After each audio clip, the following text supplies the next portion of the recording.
அதேபோல் Kovai metro rail திட்டத்தை பற்றி இங்கே கேட்டுக்கிறீங்க. ஏற்கனவே அனைத்து இந்திய அண்ணா திராவிட முன்னேற்ற கழக ஆட்சி இருக்கின்ற பொழுதுதான் கோவை மாநகர மக்களுடைய நீண்ட நாள் கோரிக்கையை நிறைவேற்றுகின்ற விதமாக மெட்ரோ ரயில் திட்டம் நிறைவேற்றப்படும், அதிமுக ஆட்சியில் கொண்டு வரப்படும் என்ற அறிவிப்பை கொடுத்து விரிவான திட்ட அறிக்கை தயாரிக்கின்ற பணியெல்லாம் துவங்கி நடைபெற்று கொண்டு வந்தது. ஆட்சி மாற்றம் ஏற்பட்டது.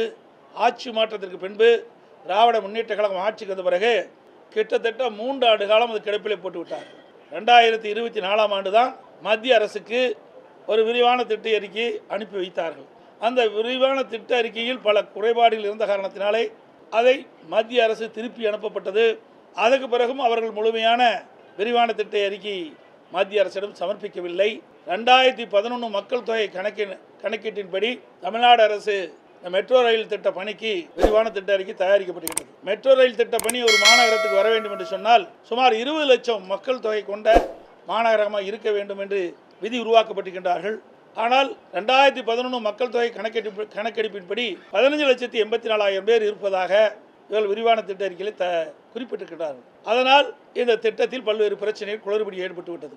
இன்றைக்கு கிட்டத்தட்ட 2025ஆம் ஆண்டு இந்த ஆண்டின் மக்கள் தொகை எவ்வளவு இருக்கின்றது என்பதை கணக்கிட்டு மத்திய அரசுக்கு அனுப்பப்பட்டிருந்தால் அவள் நிர்ணயித்த அந்த 20 லட்சம் மக்கள் தொகை கிடைத்திருக்கும். நம்முடைய திட்டம் நிறைவேற்றிருக்கிறோம். மீண்டும் இந்த அரசு விழிப்போடு இருந்து குளறுபடி இல்லாமல் மத்திய அரசு நிர்ணயிக்கப்பட்ட அந்த விதிமுறைகளுக்கு உட்பட்டு விரிவான திட்ட அறிக்கை அனுப்பி வைக்க வேண்டும் என்று வலியுறுத்துகின்றேன். இந்த குளறுபடி மாநில அரசுக்கு தான் இருக்குது. ஏன்னா மாநில அரசு மத்திய அரசிடம் மெட்ரோ ரயில் திட்டத்திற்கு என்னென்ன விதிகள் இருக்கின்றதை ஆய்வு செய்து அந்த ஆய்வின்படி இவர்கள் முறையாக விரிவான திட்ட அறிக்கை தயாரித்து அனுப்பப்பட்டிருந்தால் இந்த பிரச்சனை வந்திருக்காது. 2011வது வருஷ மக்கள் தொகை அடிப்படையில் அனுப்பி காரணத்தினால தான் இவ்வளவு பிரச்சனை.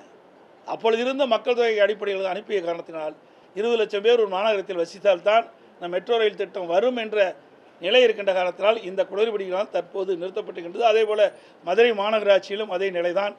ஆகவே அனைத்து இந்திய அண்ணா திராவிட முன்னேற்ற கழக ஆட்சிக்கு வந்தவுடன் இந்த 2 மெட்ரோ ரயில் திட்ட பணிகளும் துவங்குவதற்குண்டான அனைத்து முயற்சியும் எடுக்கப்படும் என்பதை தெரிவித்துக் கொள்கின்றேன்.